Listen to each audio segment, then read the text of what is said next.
blockchain? We hear that question all the time because most people feel that it's secure because they hear that it's immutable. And the truth is, from that perspective, it is very secure. However, access to the blockchain isn't. Here is a typical corporate network right here. And as you can see, your corporate network is tied to your private blockchain. Some people also call this an enterprise or a permissioned blockchain.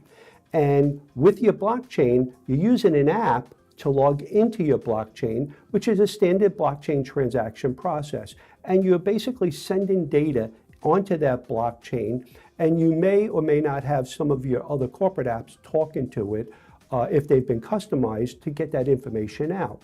Well, the blockchain itself is very secure, but as I said earlier, access to it isn't. Now, this is where our blockchain defender fits into it. As you can see, I highlighted our blockchain defender in the dark blue. So the blockchain defender consists of a couple of separate components. There's a blockchain defender agent, and then we have a cloud service. And we also have other components that talk to your corporate network as well. But the key aspect of this is that our blockchain defender offers features that are not on the industry today. For example, we offer authentication for each and every transaction if you choose. We offer content filtering. Content filtering is extremely important because it'll make sure that when you're transacting with your blockchain, if your machine is infected, you're not putting now malware onto the blockchain. That would be horrible if you did.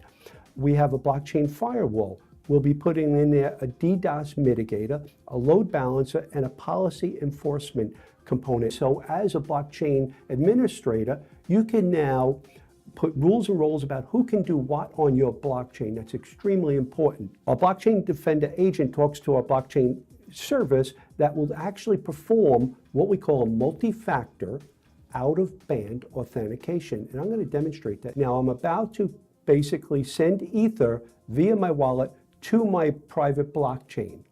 And as you can see, I'm sending 5 Ether. So I'm going to say, go ahead, generate that transaction. It's going to say, do you want me to send that transaction? I'm going to say yes. And watch this.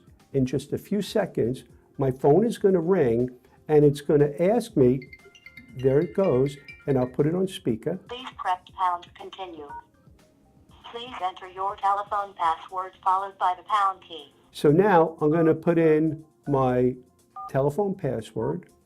Access is granted. Goodbye. I authorized the transaction, and now it was submitted to the blockchain.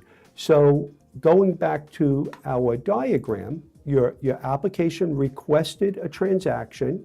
Our agent authenticated me through an out-of-band second channel, and then only after I authenticated, it allowed that transaction to go into your private blockchain.